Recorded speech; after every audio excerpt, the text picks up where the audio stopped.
సీరమేనండో సీరమేను. సీరమేను వచ్చేసిందండి. ఇది సీజనల్ కదా! ఈ టైంలోనే దొరుకుతదండి. అంటే జూన్, జూలై నెలలోనే ఈ సీరమేను దొరుకుతది.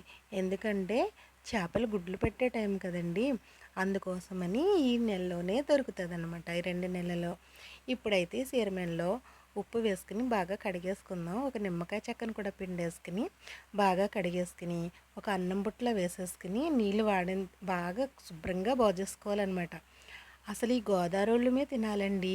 సీరమేను తినాలన్నా, పులస తినాలన్నా. దీనికి అసలు సీరమేను అన్న పేరు ఎలా వచ్చిందో తెలుసా మీకు? డార్క్ కలర్ చీరతో పడతారు కాబట్టి దీనికి సీరమేను అనే పేరు వచ్చిందనమాట.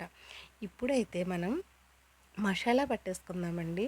ధనియాల పొడైనా వేసేసుకుని ఎల్లుల్లిపాయ గుడ్లు, లవంగ మొగ్గలు, ఒక బిర్యానీ పువ్వు, ఒకే ఒక ఉల్లిపాయ సరిపోతుందండి, జీలకర్ర వేసుకుని ఇది మిక్సీ పట్టేసుకుందాం.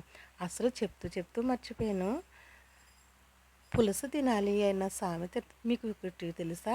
పుస్తులమ్మకనైనా పులస కొనుక్కు తింటారు గోదావరిలో అన్న సామెత తెలుసా మీకు? అది మా గోదావరిలోకే వర్తిస్తుందండి. బాగా నీళ్ళు వాడిపోయిన సీరమేన్లో ఉప్పు, కారం, పసుపు మనం మిక్సీ పట్టేసుకున్న మసాలా వేసేసుకుని శుభ్రంగా సీరమేనికి పట్టించేయాలన్నమాట. సీరమేనికి మసాలా అంతా పట్టించేసుకుని ఈ లోపులో స్టవ్ ఆన్ చేసేసుకుని స్టవ్ మీద మందపాటి పెట్టుకోవాలండి. పెట్టేసుకుని ఆయిల్ వేసుకుని ఆయిల్ వేడెక్కించేసుకుందాం. మందపాటని ఎందుకంటున్నానంటే అడుగంటకుండా వేపుకోవాలన్నమాట. ఆయిల్ వేడెక్కిన తర్వాత పచ్చిమిరపకాయ, కరివేపాకు వేసుకుని బాగా వేపేసుకుని అవి బాగా వేగిన తర్వాత మన సీరమేన్ని అందులో వేసేసుకోవటమే. వేసుకుని బాగా వేపుకోవాలండి. అలా అని చెప్పి బాగా గరిటెతో అయితే కదిపేయకూడదు.